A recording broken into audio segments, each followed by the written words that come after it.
Okay, so for palpation, this means we will be feeling the pulse rather than listening to it like we did with auscultation. We do this at 3 sites, the radial, brachial, and carotid. We are not going to be doing the carotid site in lab because it can be a little bit personal with your new lab partner, but we will do the other 2. Before starting for auscultation or palpation, you want your subject to have been rested for at least 5 minutes and that their legs are uncrossed.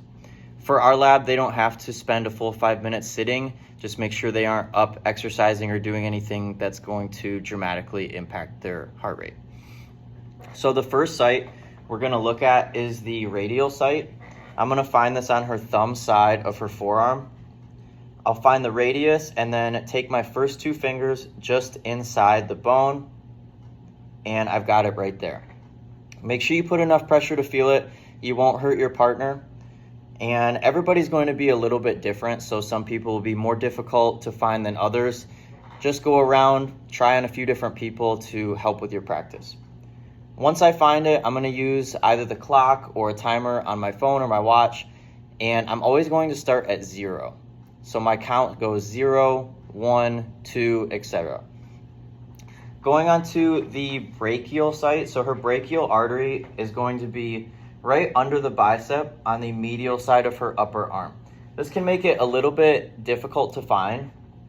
So one thing that'll help is kind of pushing the bicep up and off of that spot.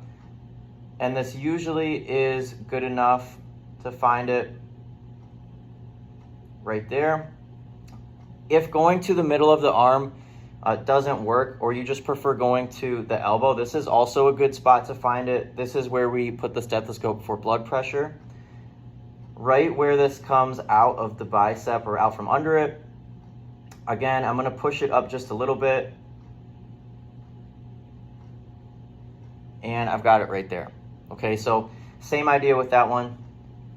For the carotid site, if you want to practice this on yourself, you'll just follow the line of your jaw and then just under, just about there, apply that same pressure with the first 2 fingers and you'll find it on yourself, okay? Side note, when we do this, we never want to have our thumb on the site because that can impact our reading by hearing our own or feeling our own pulse.